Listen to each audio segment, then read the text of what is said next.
ప్రేక్షకులకు నమస్కారం. ఆరోగ్య ధర్మం ప్రత్యేక కార్యక్రమానికి స్వాగతం.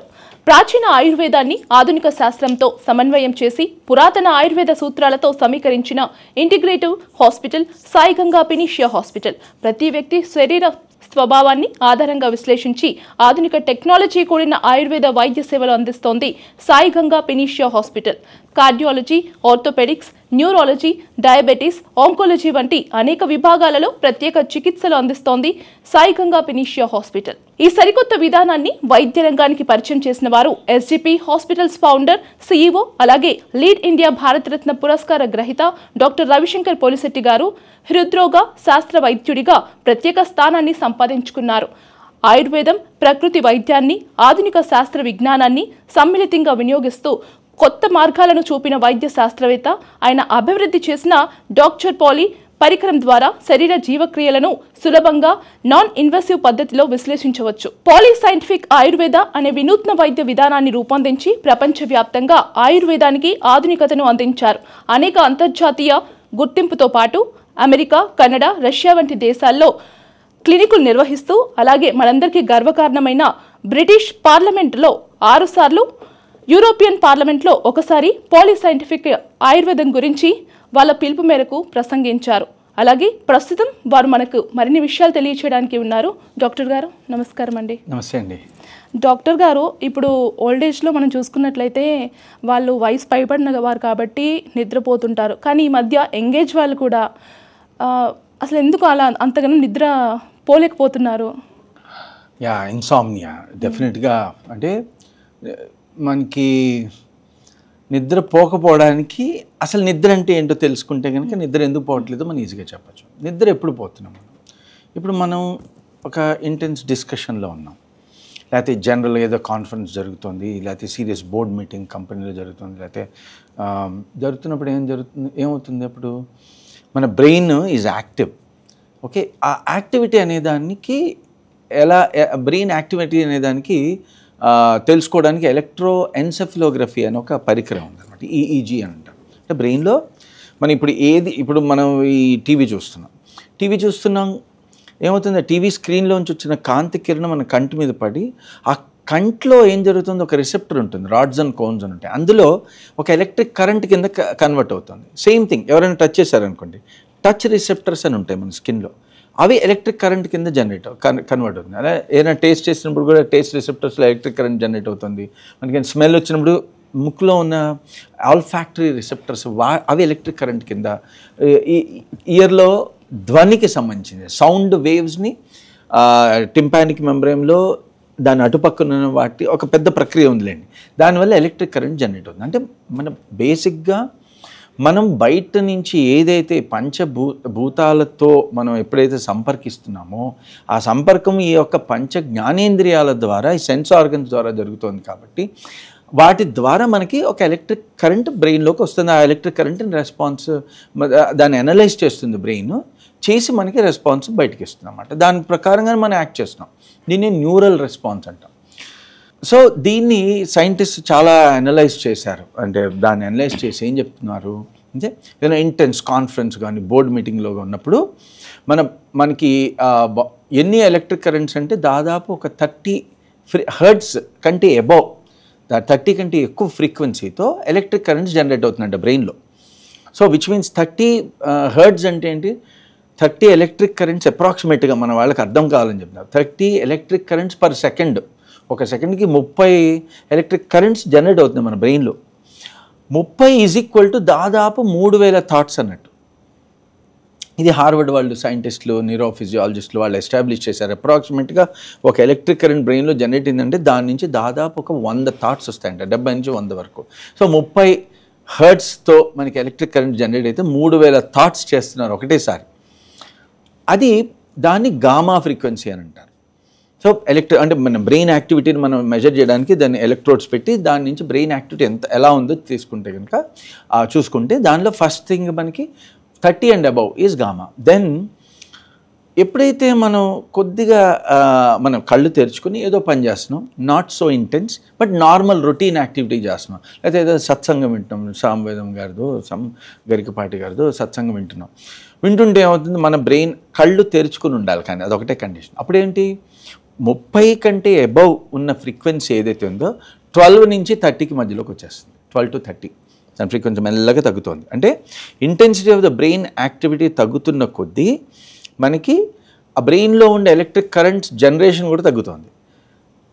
మనం కళ్ళు మూసుకున్నాం, ఇట్లా కూర్చుని కూడా జస్ట్ ఇలా కళ్ళు మూసుకున్నాం, జస్ట్ కళ్ళు మూసినంత మాత్రానికే ఎలక్ట్రికల్ యాక్టివిటీ 12 నుంచి 7కు పడిపోతుంది. 7 నుంచి 12 మధ్యలో ఉంటుంది. ఇంకా ఏ పని చేసినా చేయకపోయినా జస్ట్ కళ్ళు మూసుకుని విన్నా, కళ్ళు మూసుకుని మీరు నిద్రపోకుండా విన్నా కూడా, అలా ఉన్నా కూడా మన బ్రెయిన్లో electrical activity 7 to 12 alpha activity అంటారు దాన్ని. అంటే బీటా నుంచి ఆల్ఫాకి వచ్చేస్తుంది.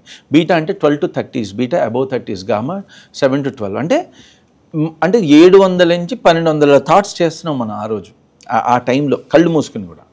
పడుకునే ముందు మనం ఏం చేస్తాం, కళ్ళు మూసుకుంటాం కదా. కళ్ళు మూసుకుంటా అంటే బీటా యాక్టివిటీ నుంచి ఆల్ఫాకి వచ్చేస్తుంది బ్రెయిన్, కానీ అక్కడి నుంచి ఆల్ఫా నుంచి టీటాకి వెళ్ళాలి. టీటా అంటే ఏంటి, 3 to 7. అంటే కళ్ళు మూసుకున్న తర్వాత ఆటోమేటిక్గా నిద్ర ప్రక్రియ ఎట్లా జరుగుతుంది, కళ్ళు మూసుకుని కాసేపు దాంతో ఎలా నిద్రపోతాం మనం తెలియదు, కానీ నిద్రలో వెళ్ళిపోతాం. ఓకే, ఆ నిద్రలోకి వెళ్ళినప్పుడు మన బ్రెయిన్ యాక్టివిటీ ఎంత ఉంటుంది, 3 నుంచి 7 హెర్ట్జ్ ఉంటుంది, 3 to 7 హెర్ట్జ్. అంటే ఏంటి, 300 నుంచి 700 థాట్స్ ఇంకా నడుస్తున్నాయి బ్రెయిన్లో. అంటే ఒక సినిమా నడుస్తుంది ఇంకా బ్రెయిన్లో. దానికి ఏం చెప్పాం మనం అంటే, ఆ 3 to 7 ఫ్రీక్వెన్సీలో మన కళ్ళు మూసుకొని నిద్రపోయాం, కానీ కళ్ళు తిరుగుతూ ఉంటాయి బాగా. దాన్ని ర్యాండమ్ ఐ మూవ్మెంట్ స్లీప్ అంటాం. ఆ రెమ్ స్లీప్లో 3 to 7 హెర్ట్జ్ ఉంటుంది బ్రెయిన్ ఫ్రీక్వెన్సీ, ఆ ఎలక్ట్రికల్ యాక్టివిటీ. దానిలో 300 నుంచి 700 థాట్స్ చేస్తున్నా ఆ టైంలో మనకి స్వప్నాలు కనబడతాయి. ఓకే, ఇది స్వప్నావస్థ అని. ఈ జాగ్రత్త అవస్థలో 3 అవస్థలను కనుక్కున్నారు మన వాళ్ళు. కళ్ళు మూసుకుని intense brain activity, normal brain activity. పడుకున్నప్పుడు ఏంటి, స్వప్నావస్థ, ర్యాండమ్ ఐ మూవ్మెంట్ స్లీప్ అని 3 to 7.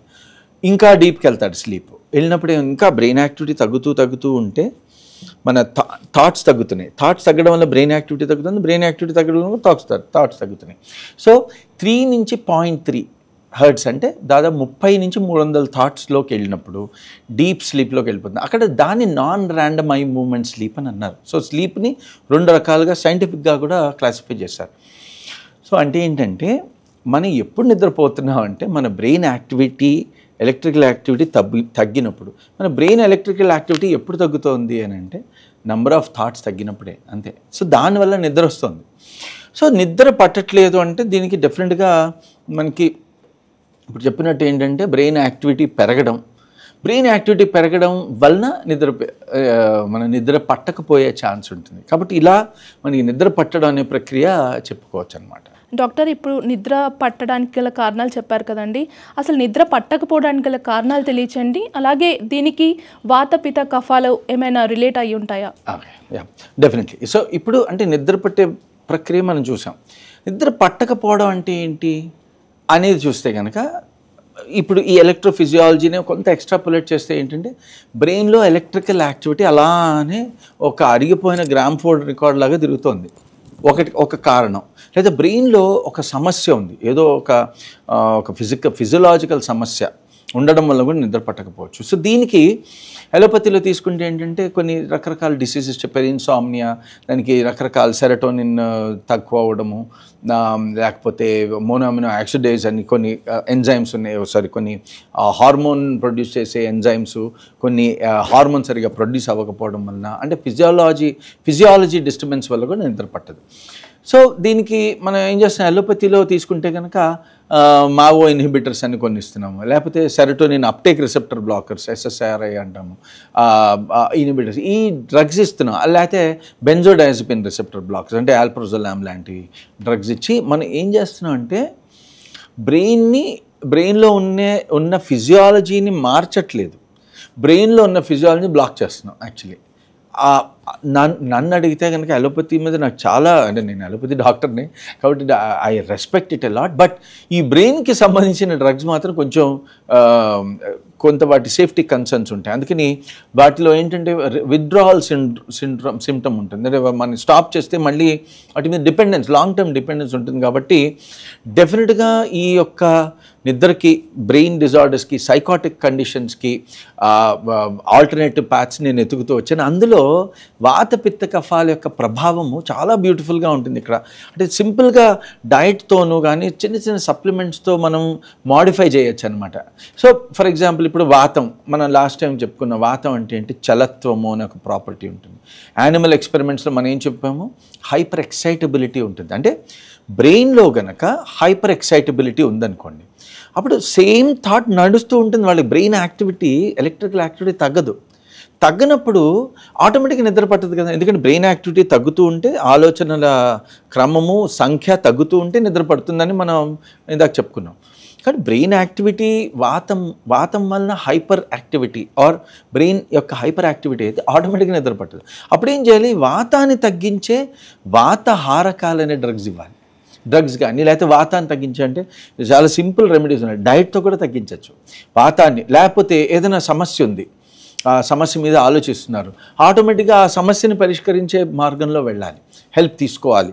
ఫ్రెండ్స్ అందుకనే ఉంటారు మన దగ్గర. అందుకనే మన సొసైటీలో ఆ యొక్క కల్చరల్ కంటిన్యూటీలో ఏమైందంటే పండుగలు చేసుకోవడం, పబ్బాలు చేసుకోవడం ఏంటంటే అందరం కలిసి మాట్లాడుకుని ఒక ప్రాక్సిమిటీని డెవలప్ చేసుకోవడం వలన మనకి ఈ చాలా సైకలాజికల్ కండిషన్, ఎస్పెషల్లీ నిద్ర పట్టకపోవడం అనేది సమస్య నివారించవచ్చు అని చెప్పి మన ఋషులు చాలా బ్యూటిఫుల్గా మనకి ఈ పూజలు పునస్కారాలు అని చెప్పి చాలా అలవాటు చేశారు. చాలా మంచి విషయం. సో వాతం పెరగడం వల్ల నిద్ర పట్టలేదు అనుకోండి, వాతాన్ని తగ్గించే విధంగా మనం వాతహారకాలు అంటే బాగా హైలీ సాచ్యురేటెడ్ ఫ్యాట్ తీసుకోవాలి. పాలు, బఫెలో మిల్క్ చాలా మంచిది వాతాన్ని తగ్గించడానికి. అలానే ఒక ఆయుర్వేదంలో సింపుల్ హెర్బ్స్ ఉన్నాయి. బ్రాహ్మి ఘృతం కానీ, బ్రాహ్మి కషాయం కానీ తీసుకుంటే మంచి నిద్ర పట్టే ఛాన్స్. కాకపోతే బ్రాహ్మి మీరు ఇంట్లో ట్రై చేయొద్దండి. నేను జస్ట్ ఒక ఎగ్జాంపుల్, మీ యొక్క అవేర్నెస్కి, అవగాహన కోసమే చెప్పాను కానీ ఇది ట్రీట్మెంట్ కాదు. ఎందుకంటే వాతం వల్లనే నిద్ర పట్టలేదని ఖచ్చితంగా మీకు ఎలా తెలుసు? అందుకని తెలియకపోతే మీరు డెఫినెట్గా డాక్టర్ని సంప్రదించాలి. సో ఇది వాతం వలన నిద్ర పట్టకపోవడం, వాతా మీడియేటెడ్ ఇన్సామ్నియా అని చెప్పచ్చు. పిత్తం వలన, పిత్తం ఏం చేస్తుంది, 3 కారణాలు చెప్పుకోండి. పిత్తంలో ఏం జరుగుతుంది, పిత్తం వలన గ్లూకోజ్ అతిగా ఖర్చు అయిపోతుంది. పిత్తంలో ఆ ఉష్ణము, తీక్షణము, కట్టు, వీటన్నిటి వల్ల ఏమవుతుందంటే, అంటే ఆయుర్వేద పరంగా తీసుకుంటే, అదే అలోపతి పరంగా తీసుకుంటే పిత్తం వల్ల ఏం జరుగుతుంది, అతిగా గ్లూకోజ్ ఖర్చు అవుతుంది. అంటే ఏంటంటే పిత్త సెల్స్ ఎప్పుడు ఆకలితో ఉంటున్నాయి అనమాట. వాటికి కంటిన్యూస్ గ్లూకోజ్ ఇవ్వాలి. ఆ కంటిన్యూస్ గ్లూకోజ్ మనం ఇవ్వకపోతే వాటికి నిద్ర పట్టదు ఆటోమేటిక్గా. ఎందుకు అంటే ఆకలితో ఉన్నవాడు పడుకోగలడా? అదే జరుగుతుంది.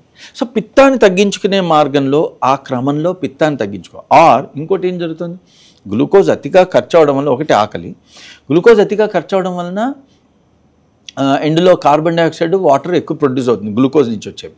ఆ కార్బన్ డైఆక్సైడ్, వాటర్ ఎక్కువ ఫామ్ అయితే ఆ రెండు కలిసిపోయి కార్బోనిక్ యాసిడ్ ఫామ్ అవుతుంది. మీరు ఏం లేదు, బ్రెయిన్ మీద చిన్నగా యాసిడ్ చల్లినట్టుగా ఉంటుంది. అంటే బాడీలో ఎన్వైరన్మెంట్ అసిడిక్ అయిపోతుంది, ఆటోమేటిక్గా నిద్ర పట్టదు. సో నిద్ర పట్టకపోవడానికి వాతం కారణమా, పిత్తం కారణమా? పిత్తం కారణం అయితే ఏం చేయాలి, బాగా స్వీట్లు తినాలి. పడుకునే ముందు ఏదైనా ఫ్రూట్ తిని పడుకోండి. ఫ్రూటు వాతానికి కూడా మంచిది. కానీ వాతాన్ని తగ్గించే ఫ్రూటు, పిత్తాన్ని తగ్గించే ఫ్రూటు డిఫరెంట్ ఉంటాయి. ఎందుకంటే ఇప్పుడు మ్యాంగో తిన్నారనుకోండి, వాతం తగ్గుతుంది కానీ పిత్తం పెరుగుతుంది. స్ట్రాబెర్రీ తింటే వాతం తగ్గుతుంది కానీ పిత్తం పెరుగుతుంది. సో అలా ఇప్పుడు ఒక స్టడీ చూశాను నేను రీసెంట్గా, స్ట్రాబెర్రీస్ తినడం వలన నాకు నష్టం జరిగింది. డెఫినెట్గా జరుగుతుంది. ఇఫ్ యూ డోంట్ నో వాత పిత్త కఫాల యొక్క ప్రభావం స్ట్రాబెర్రీస్ వల్ల తెలియకపోతే డెఫినెట్గా నష్టం జరుగుతుంది. సో అలా కఫం వలన ఏం జరుగుతుంది, కఫతత్వం వలన, కఫతత్వం అంటే మందము, బాడీలో బ్రెయిన్లో నిద్ర పట్టే హార్మోన్స్ ఉంటాయి. వాటిని సెరటోనిన్ అని చెప్పి, లేకపోతే హ్యాపీనెస్ హార్మోన్స్ అంటాం. అవి ప్రొడ్యూస్ అయ్యే టైంలో కఫతత్వం కనుక ఆవరించి ఉంటే ఆ బ్రెయిన్లో ఆటోమేటిక్గా సెరటోనిన్ ఫామ్ కాదు. మందము అని అన్నాం కదా, ఆ మంద అగ్ని వలన, అంటే మంద తత్వం వలన సెరటోనిన్ ఫామ్ కాలేదంటే నిద్రపట్టదు. సో కఫతత్వం వల్ల నిద్ర పట్టలేదా, పిత్తతత్వం వల్ల పట్టలేదా, వాతం వల్ల పట్టలేదా, లేకపోతే ఈ మూడు కలిపి డిఫరెంట్ పాళ్ళలో డిఫరెంట్ ప్రపోర్షన్స్లో మన బ్రెయిన్లో ఉండి నిద్ర పట్టలేదా అని తెలుసుకోకుండా మనం నిద్ర పట్టించే ఛాన్స్ లేదు. సో ఇలా వాత పిత్త కఫ కారణాలు చాలా ఇంపార్టెంట్. అలోపతిలో డెఫినెట్గా ఇంకా ఫస్ట్ అయితే మీరు నిద్ర పడపోవాలి కాబట్టి డెఫినెట్గా అలోపతి డాక్టర్ని మనం డెఫినెట్గా మన సైకాలజిస్ట్ కానీ న్యూరాలజిస్ట్ కానీ డెఫినెట్గా సంప్రదించండి. కానీ ఆయుర్వేదము అలోపతి రెండూ తెలిసిన వాళ్ళ దగ్గర అయితే మీకు బెటర్ చాయిస్ ఉంటుంది, కరెక్ట్గా మీ బాడీని ట్రీట్ చేయగలుగుతారు. కాబట్టి ఈ వాత పిత్త కఫ దృష్టికోణం చాలా ఇంపార్టెంట్. అలాగే డాక్టర్ యోగ నిద్ర అంటే ఏంటండి? అది ఓకే. సో మళ్ళీ యోగ నిద్ర అంటే ఇప్పుడు చూడండి, ఇందాక మనం చెప్పుకున్నాం కదా, ఫస్ట్ గామా యాక్టివిటీ అంటే 30కి ఎక్కువగా హెర్ట్జ్ ఫ్రీక్వెన్సీ కంటే ఎక్కువగా ఎలక్ట్రికల్ యాక్టివిటీ ఉంటే బీటా గామా అని, 12 నుంచి 30 బీటా అని, 7 నుంచి 12 ఆల్ఫా అని. అంటే బ్రెయిన్ యాక్టివిటీ తగ్గుతూ వస్తుంది. తగ్గుతూ వస్తే ఎప్పుడు వెళ్తున్నాం మన నిద్రలోకి అని అంటే ఆల్ఫా యాక్టివిటీ నుంచి టీటా యాక్టివిటీలోకి వెళ్ళాలి. టీటా అంటే 3 to 7లో మనం స్వప్నావస్థ అంటున్నాం. స్వప్నావస్థ మన ఋషులు ఇంకోటి ఏం చెప్పారు, సుషుప్తి అని అన్నారు. 0.3 to 3 ఫ్రీక్వెన్సీలో కనుక బ్రెయిన్ యాక్టివిటీ ఉంటే మనం డీప్ స్లీప్లోకి వెళ్తున్నాం. డీప్ స్లీప్లోకి వెళ్తే అదే సుషుప్తి అని, డీప్ స్లీప్ అని అనాలి, దాన్ని కూడా సుషుప్తి అని అనలేము. కానీ 0.3 నుంచి 0.03 అంటే కొంతమంది రష్యన్ సైంటిస్ట్ దీని మీద ఇన్వెస్టిగేట్ చేస్తారు. ఎక్కడో కాదు ఇన్వెస్టిగేట్, మన హిమాలయాలో మన ఇండియన్ యోగుల మీద ఇన్వెస్టిగేట్ చేసి వాళ్ళు ఏం కనుక్కున్నారు, మామూలు వాళ్ళు చాలా అంటే నార్మల్ హ్యూమన్ బీయింగ్స్ 0.3 నుంచి 0.03 అంత బ్రెయిన్ యాక్టివిటీ అంత తగ్గేంత పరిస్థితికి లేదట వాళ్ళకి. కానీ యోగులు దాన్ని ఏం చేస్తున్నారు, నిద్రపోకుండా దాన్ని సాధిస్తున్నారు. అంటే వాళ్ళు ఏం చేస్తున్నారు, బ్రెయిన్ యాక్టివిటీని 0.3 to 0.03 అంటే 3 నుంచి 30 థాట్స్లో ఉంచగలుగుతున్నారు వాళ్ళు. అంటే అంటే వాళ్ళకి కోరికలు తీసేయండి. ఇప్పుడు మనకి కావాల్సిన అంటే ఒకసారి బాబావారిని కొంతమంది, స్వామి ఐ వాంట్ పీస్ అని అంటే, ఐ తీసే వాంట్ తీసే మిగిలేది పీస్ అని అన్నారు స్వామి. అంటే ఐ అంటే ఈగోని, వాంట్స్ అంటే డిజైర్స్ రెండు తీసేస్తే మీకు పీసే మిగులుతుంది. అంటే మన యాక్చువల్లీ వేదాంత పరంగా తీసుకుంటే కనుక మనము అన్నమయ, ప్రాణమయ, మనోమయ, విజ్ఞానమయ, ఆనందమయ కోశాలను ఉన్నాయి. అంటే లోపల ఉండే ఆత్మతత్వాన్ని ఈ పంచకోశాలు ఆవరించి ఉన్నాయి. అంటే మన లోపల బయట అని అనలేము, ఎందుకంటే అంతర్బహిష్య తత్సర్వం వ్యాప్య నారాయణ స్థిత అని అన్నారు నారాయణ సూక్తంలో. అంటే లోపలున్న ఆత్మతత్వం బయటున్న పరమాత్మత్వం ఒకటే.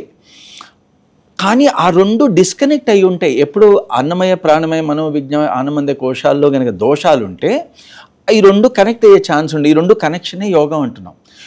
అందుకని మన వాంట్స్ తగ్గించుకుంటూ ఈగో తగ్గించుకుంటే ఏమవుతుందంటే ఈ అన్నమయ, ప్రాణమయ, విజ్ఞానమయ, ఆనందమయ అన్నమయ, ప్రాణమయ, మనోమయ, విజ్ఞానమయ, ఆనందమయ కోశాలు ప్యూర్ అయిపోయి ట్రాన్స్పరెంట్ అయ్యి ఆత్మతత్వానికి, పరమాత్మతత్వానికి, అంటే ఒక అనాలజీ ప్రకారంగా చెప్తున్నాను, ఎగ్జాక్ట్గా ఇది కాదు, రాంగ్, ఇది రాంగ్ కూడా కాదు, ఇది ఒక అనాలజీ అంతే. ఆ యోగం అంటే ఆ కలయిక ఎప్పుడైతే జరుగుతుందో ఆటోమేటిక్గా, అంటే ప్రతి మనిషి కూడా నిద్రపోయినప్పుడు ఏం జరుగుతోంది అని అంటే మనకి తెలియకుండానే మన థాట్స్ని తగ్గించుకోవడం వలన, ఇప్పుడు చూడండి నిద్రపోని వాళ్ళు ఆనందంగా పొద్దున్న లేవగలరా, టైర్డ్గానే లేస్తారు, రేపు నెక్స్ట్ డే అంతా will be very very suffering కదా.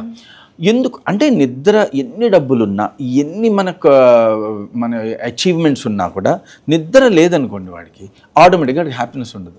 అంటే హ్యాపీనెస్ అనేది థాట్ వల్ల రావట్లేదు యాక్చువల్లీ తీసుకుంటే, థాట్ లెస్నెస్ వల్ల ఆర్ థాట్స్ తక్కువ అవడం వల్లనే వస్తుంది. ఎందుకంటే నిద్రలో ప్రతి మనిషి ఆనందాన్ని అనుభవిస్తున్నాడు కదా, ఆనందాన్ని అనుభవిస్తున్నాడు కాబట్టి వాడు రిఫ్రెష్ అయ్యి మళ్ళీ నెక్స్ట్ డేకి is again ready for this material journey, ఇది సంసార సాగరంలో జర్నీకి రెడీ అవుతున్నాడు. సో అలా యోగులు ఏం చేస్తారు, ఇది తెలుసుకుని ప్రోయాక్టివ్గా వాళ్ళ దేని మీద ఇంట్రెస్ట్ పెట్టుకోవడం కాదు, అన్నిటి మీద ఇంట్రెస్ట్ పెట్టుకుని అన్నిటి మీద సమభావంతో ఉండడం వలన ఈ యొక్క ఆ 0.3 దానికి సైంటిఫిక్గా కూడా ఒక వేవ్ క్యారెక్టరైజేషన్ చేయలేదు.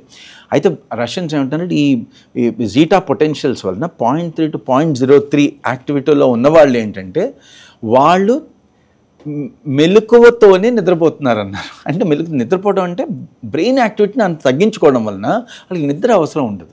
దాన్ని యోగ నిద్ర అని సైంటిఫిక్గా చెప్పవచ్చు. సో అలా ఉన్నవాడు ఆటోమేటిక్గా, అండ్ కొంతమంది పవర్ నాప్స్ అంటాను చూడండి, వాళ్ళు కరెక్ట్గా 10 minutes 5 minutes అక్కడికి వెళ్ళి వచ్చేస్తారు. అలాంటి వాళ్ళు చాలామంది యోగులను చూసా నిద్రపోని యోగులు ఉంటారు. నిద్రపోకపోవడం కాదు, వాళ్ళు ఏంటి బ్రెయిన్ యాక్టివిటీ తక్కువ ఉండడం వలన వాళ్ళకి నిద్ర అవసరం ఉండదు. సో యోగ నిద్ర అంటే నన్ను అడిగితే ఏంటంటే మనం మెలకువతోనే నిద్రపోవడం, లేదా నిద్రలో మెలకువగా ఉండడం, ఈ రెండిట్లో ఏది జరిగిన యోగ నిద్రలో ఉన్నట్టే లెక్క. సో ఎందుకంటే మన నిద్రపోయేది తమస్సు, అంటే ఆధ్యాత్మికంగా తీసుకుంటే కనుక తమో గుణ ప్రధానం ఎప్పుడైతే మన బాడీలో కలుగుతుందో అప్పుడు నిద్ర వస్తుంది.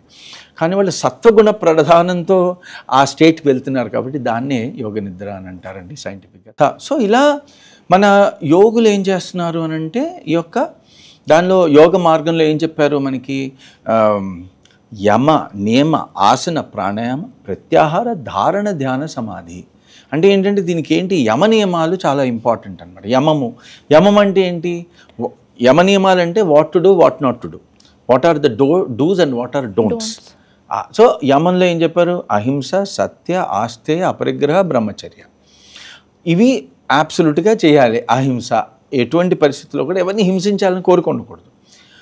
సత్య, ఎప్పుడు సత్యం, అంటే ఇప్పుడు అసత్యం చెప్పాలనుకోండి ఒక ఎక్స్ట్రా థాట్ కదా, ఉన్నట్టుగా చెప్పాలనుకోండి మనం థాట్ చేయక్కర్లేదు, యాజ్ ఈజ్గా స్పాంటేనియస్గా వస్తుంది. సో థాట్లెస్నెస్ స్టేట్ అనేది వెళ్ళాలి అని అనుకుంటే ఏంటంటే అహింస, ఎవరిని హింసించాలనే ఒక ప్రక్రియ రాకూడదు. అంటే మనం మామూలుగా తీసుకుంటే కూడా పక్కవాడు బాధపడుతుంటే వచ్చి ఒక రకమైన మంచి ఫీలింగ్ వస్తుంది, అంటే ఐఎమ్ జస్ట్ జోకింగ్, అది ఉండకూడదు. మా గురువుగారు అయితే ఒకసారి నేను ఇలా బాటిల్ ఇమ్మంటే ఇలా ఇచ్చాను, పక్కోడి గొంతు నొక్కే ఒక సంస్కారం నీలో ఉందిరా అని అన్నారు మా గురుగారు చిన్నప్పుడు. ఎప్పుడు అంటే మన సంస్కారం అలా మనకి ఒక రకమైన ప్రాంప్ట్ చేస్తూ ఉంటుంది అన్నమాట. అవి కూడా గుర్తించుకుంటూ ఎప్పుడు అవేర్గా ఉంటూ ఎటువంటి పరిస్థితుల్లో కూడా హింసకి గురి, మన మనసును గురి చేయకుండా ఉండడమే అహింస. అంటే హింస తెలియకపోవడం కాదు, హింస తెలిసినా కూడా దానికి పాల్పడే అవసరం రాకుండా చేసుకోవడం అహింస. సత్యం అంటే త్రికాల బాధ్యం సత్యం, అసలు ఆ డెఫినేషన్లోకి వెళ్తే చాలా పెద్ద డిస్కషన్ అయిపోతుంది. కానీ మన లెవెల్లో, మానవుల లెవెల్లో సత్యం అంటే ఏంటంటే ఇక్కడ అనిపించింది అనుకోవడం, అనుకున్నది చెప్పడం, చెప్పింది చేయడం. అందుకని ఒక ఇంట్రెస్టింగ్గా అంటే మా గురుగారు వాచ్ క్రియేట్ చేసేవారు అనమాట. బాబా వారు వాచ్లు అందరికీ గిఫ్ట్ చేసేవారు. వాచ్ అంటే ఏంటి స్వామి అని అడిగితే ఆయన బ్యూటిఫుల్గా watch your words, action, thought, character, heart అని చెప్పేవారు. ఎప్పుడైతే నీ ఆత్మ, మనస్సు, హార్ట్, బ్రెయిన్, మా వర్డ్స్, యాక్షన్ అలైన్డ్ ఉంటాయో అప్పుడు ఆటోమేటిక్గా సత్యవ్రతంలో ఉన్నట్టు లెక్క. అహింస, సత్య, ఆస్థేయ, మంది కాంతి పట్టుకోకపోవడం, అపరిగ్రహ, ఎవరి దగ్గర నుంచి ఏది ఆశించకపోవడం, బ్రహ్మచర్యం అంటే ప్రతిదీ కూడా అంటే పరబ్రహ్మ తత్వానికి అర్పించే విధంగా ఒక సేవాభావంతో, అంటే పరబ్రహ్మ సేవాభావంగా చేయడం. మానవ సేవే మాధవ సేవ అని అన్నారు. అలా చేసుకుంటూ ఉండగలిగితే ఆటోమేటిక్గా థాట్స్ ఉండవు, మనకి క్రియలు ఉంటాయి కానీ థాట్ ఉండదు. అలానే నియమాన్ని తీసుకుంటే కనుక శౌచ, సంతోష, తప, స్వాధ్యాయ, ఈశ్వర ప్రణిధాన, యమనియమాలు పాటిస్తూ మనకు అవసరమైన ఆసనాలే చేస్తూ, ఆసనం అంటే ఇప్పుడు వాతపిత్త కఫాలు తెలుసుకోకుండా ఆసనం చేయడం. అంటే ఆసనానికి యొక్క మూల ఉద్దేశం ఏంటి అంటే స్థిరంగా ఒక చోట కూర్చోగలగడం. ఒక దాని మీద స్థిరత్వం లేదనుకోండి, మనం దేన్ని ఆశ్రయించలేము, దేన్ని కూడా ఆస్వాదించలేము, దేన్ని సాధించలేము. కాబట్టి స్థిరాసనం యొక్క దాని ఉద్దేశమే, ఆసనం యొక్క ఉద్దేశం స్థిరాసనం. కాబట్టి మన బాడీలో వాతపిత్త కఫాలని బ్యాలెన్స్ చేసే ఆసనాలే ఆసనాలు చేసుకుంటూ మనకి సరిపోయిన వాతపిత్త కఫాలు బ్యాలెన్స్ చేసే ప్రాణాయామం చేసుకుంటుంటే అప్పుడు అంతర్ముఖం అయ్యి ప్రత్యాహార, ధారణ, ధ్యాన, సమాధి అనే స్థితికి మనం వెళ్ళినప్పుడు ఆటోమేటిక్గా యోగ నిద్రలో వస్తామండి. ఇది thank you very much for asking this beautiful question. Thank you. Doctor గారు, నిద్ర పట్టడానికి గల కారణాలు, నిద్ర పట్టకపోవడానికి గల కారణాలు, అలాగే యోగ నిద్ర అంటే ఏమిటి అనే అంశాల గురించి చాలా చక్కగా వివరించారు. మీకు ధన్యవాదాలండి. థ్యాంక్ యూ వెరీ మచ్ అండి. చూశారు కదండి, ఇది ఇవాల్టి ఆరోగ్య ధర్మం ప్రత్యేక కార్యక్రమం. చూస్తూనే ఉండండి హిందూ ధర్మం. నమస్తే.